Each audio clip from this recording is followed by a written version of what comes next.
The North. Known for its industry, hard-working and innovative people, we are the engineers of the past and always look for solutions for the future.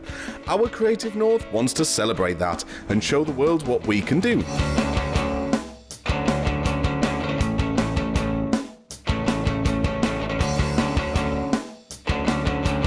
Hi there and welcome to another edition of our Creative North. We've got our 30th episode this week, and for that we're doing something a little bit special. We sent 4 of our creative pioneers along to a charity to see how creativity can help people in the North.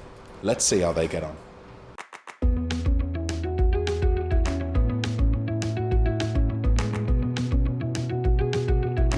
Hi, my name's Megan and we're heading out today to a charity called Children North East. I'm Sean McGee. We have a strong team. Hopefully we can get it done and make a good video. Hi, I'm Adam Obi. I'm really excited to see what happens today. We're going to a charity which I've never done before and make a video. I'm James Phillips. Really excited for this. I think it's going to be a great opportunity and hopefully get to help out a good charity. So don't they look excited? Once again, young people are doing good in the North East. I'm Jamie Wilkie. I'm the Communications Officer at Children North East.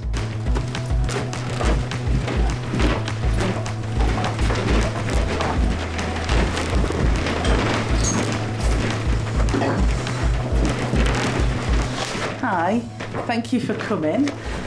The reason I've asked you here today is we would like you to do a promotional film about Children North East. So Children North East are here to promote the rights of children and young people, and we do that in various guises, different projects that we've got. The main focus is on the effects of child poverty on children in the region. So we will be looking at holiday hunger, the poverty in schools, that kind of thing, how children are treated because of the effects of poverty. What's your vision for the video? Is there anything that you want us to put across in it? Or? I think the main thing is to say that obviously the effects of poverty run deep within children, and it's not their fault, but they have the most problems because of it. So whilst their families are living in poverty and obviously suffer the effects of that, the children don't have a choice. So it's just trying to run through the different effects that has on the children in terms of mental health, physical well-being, nutrition, things like that, their school life, how they play with other children, that kind of thing, so their relationships as well. And how does the child actually approach you if they're in difficulty? Because you say that you focus mainly on the children rather than the adults. We run programmes called Families United, where we look at parenting skills and how the skills can affect how children behave and things like that. And then for young people, we have services available to them that they can access themselves. They don't have to be referred, they can just come in. So we have counselling services, we have a peer mentoring service within schools, and we have drop-ins, cooking classes, that kind of thing, just different ways that we can interact with young people, just to give them a bit more confidence and things as well. In regards to the video, what sort of mood or style would you want to be? We're trying to promote a positive stance, trying to show what we do in a positive way rather than always being negative and the negative effects and things. So whilst obviously being in poverty is a really bad thing and it's not a life choice for the children, there are positives that can end up coming out of it, and positives in the way that we work with them and how we can help and things, and I think that's more what we want to get across rather than it's a really bad thing and this is why you should help. And what are your long-term goals as a charity? Our aim is for the children and young people that we work with to become positive and happy adults, and to make sure that they have the skills that they need to be able to cope with their life currently and to cope with life in future. Is there anything we can't put in the video? We can't film any of the service users that we have, so nobody who accesses any of the services, and inside the services as well, because they're generally open all the time, so people can come and go, and it's just the vulnerability of the people that use our services. There's like just a no-go with filming there. So is there any other questions? No. Well, thank you very much. The deadline is obviously 2 days. Carry on filming here for the rest of the day, and then I look forward to seeing the finished article. Thank you very much. The brief was very clear and in-depth. Quite excited to try and think of things for this because we haven't got many resources or much time. But yeah, it'd be a challenge. It's got a really good cause behind it, and like the fact that they've been going for almost 125 years is a good thing, proving that people want to be there to help.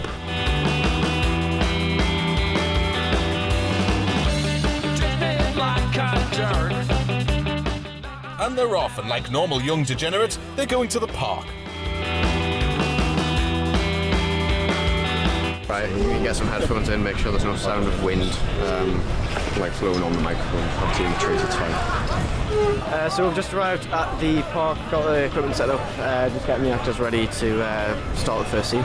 So the idea as a whole is to sort of capture how the charity helps someone who's maybe sad or depressed. When you stop halfway, sort of look down here and you see the bottle, and then the realisation of the idea. Yeah. So the story starts out in the park where there's the character sitting on the swing, looking quite sad and depressed. Then the spot on the floor, just an empty bottle, and that sort of sparks an idea in the head that they're fed up with being depressed and sad and they want to do something about it, which sort of shows what the charity do. We're getting a wide shot of Megan to establish the story that we're going for. And they're off to the seaside. I hope they get an ice cream with a lemon top.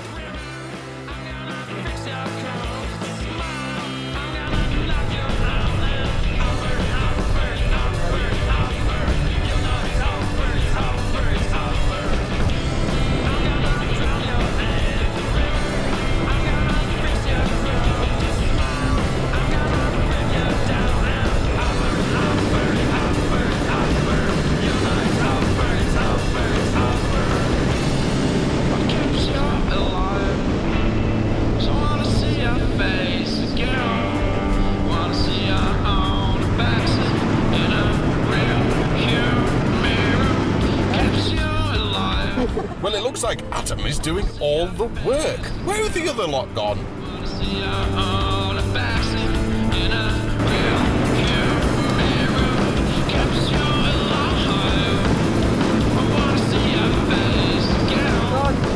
The shoot's gone quite well, got everything we needed, and I think we're wrapped just in time.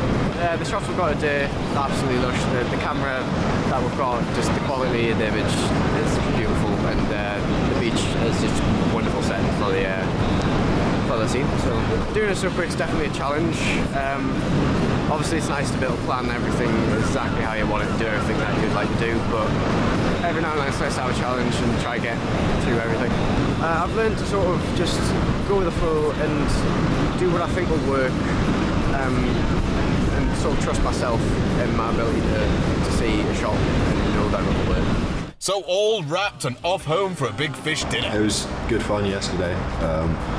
Very intense with only having 4 hours to shoot the promo, but I found it fun. I wouldn't tell that it was hard with the lack of equipment we had, and pretty much just us four to do it within a day. I think we matched the brief to their specification, and they should hopefully be happy with what we've done. I think they'll be quite surprised as well because we didn't go for the obvious thing. I think that it'll probably be finished in time. There's not too much to do, so looking forward to doing it, yeah.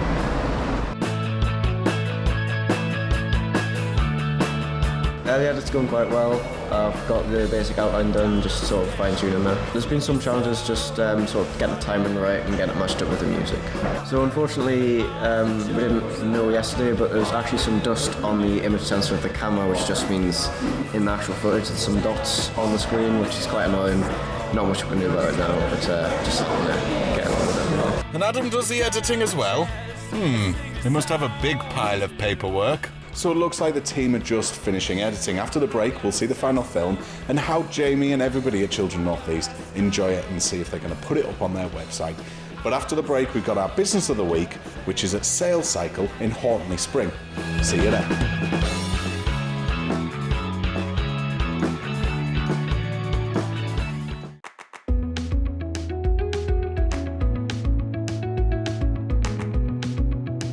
So our Business of the Week is Sales Cycle, based in Hortonley Spring.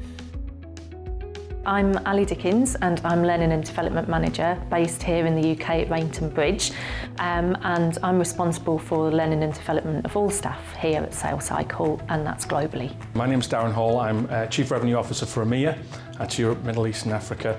I look after our clients' revenue, making sure we're driving operational success both at home here and internationally. I'm Mike Goldsmith. I'm one of the developers of Sales Cycle and we're based in the Rainton office in Durham. Well, the whole point of Sales Cycle is to re-engage customers for our clients. So we work with massive brands such as Lacoste, LK Bennett, Sony, and what we do with those is we try and get those customers back onto the website when they choose not to purchase. So it's trying to re-engage those customers. Over the last 5 years of business, we've seen abandonment rates themselves rise online.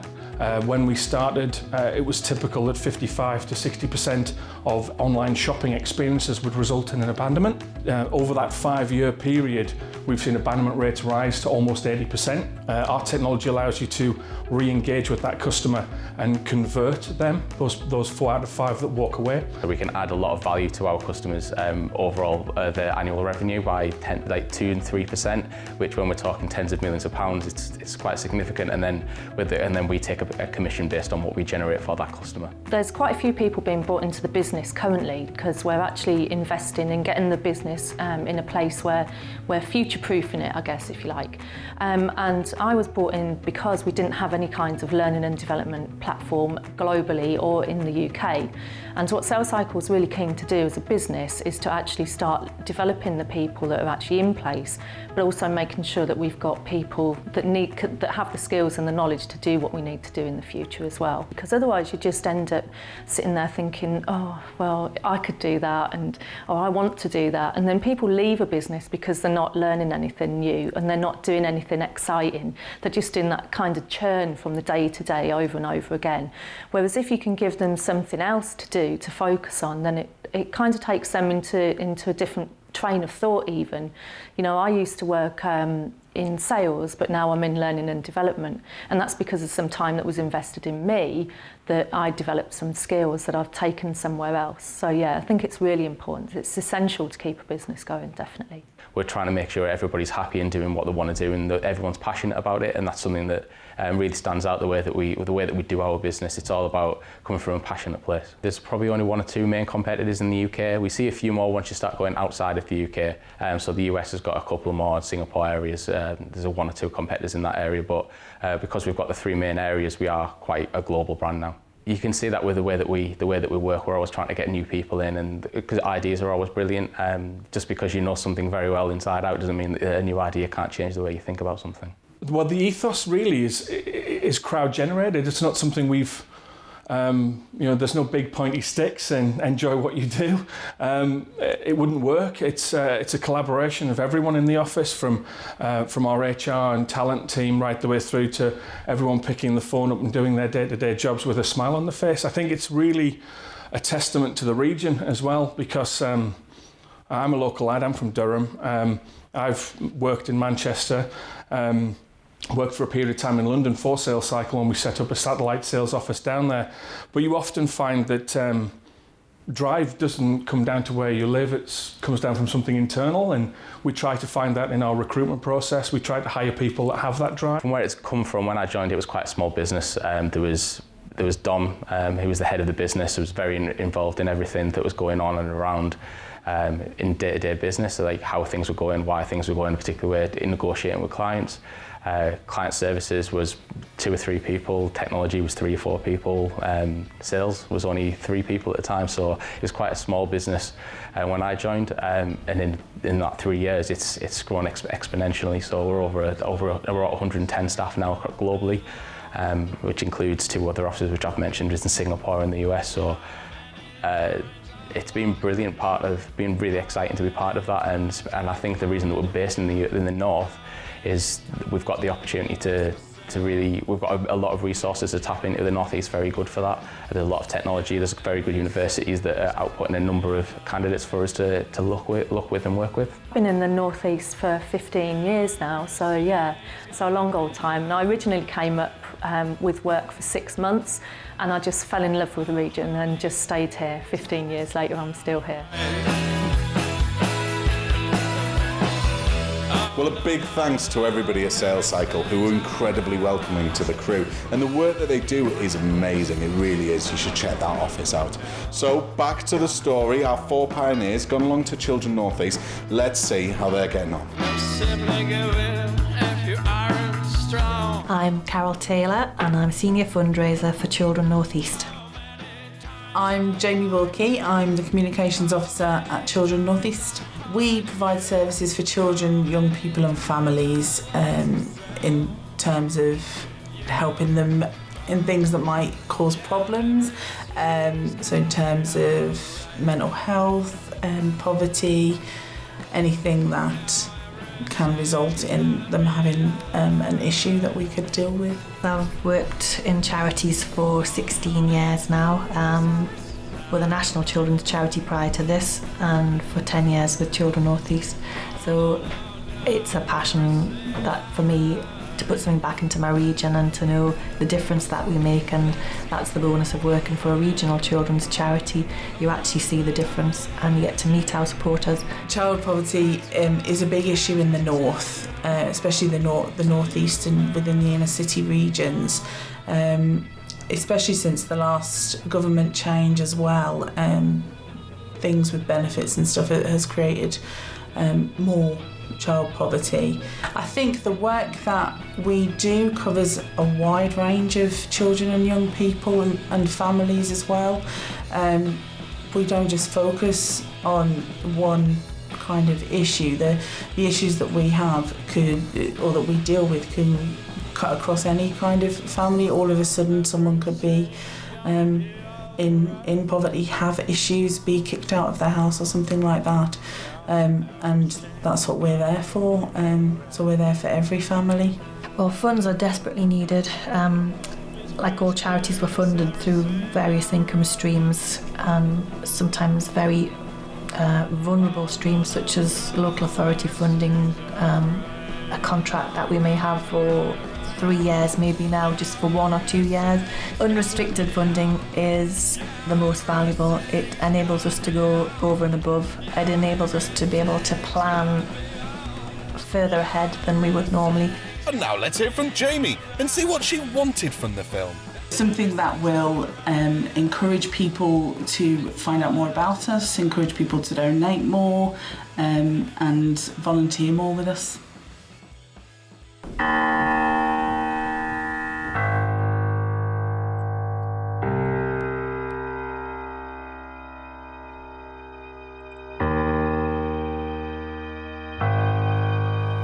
Inspiration can come from the simplest of things.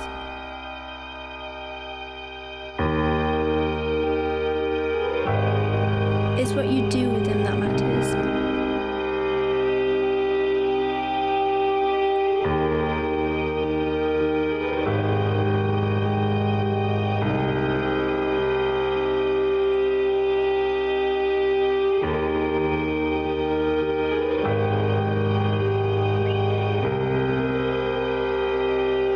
It's all about seizing the day and taking action.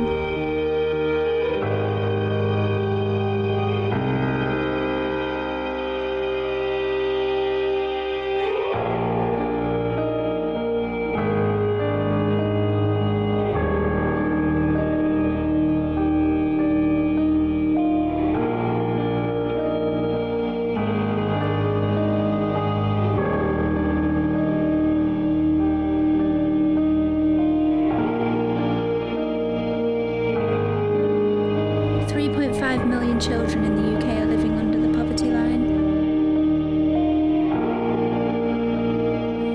Children North East run multiple events and offer a range of facilities to help young children suffering due to poverty.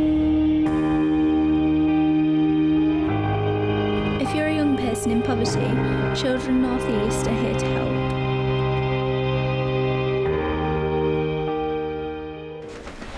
That was excellent.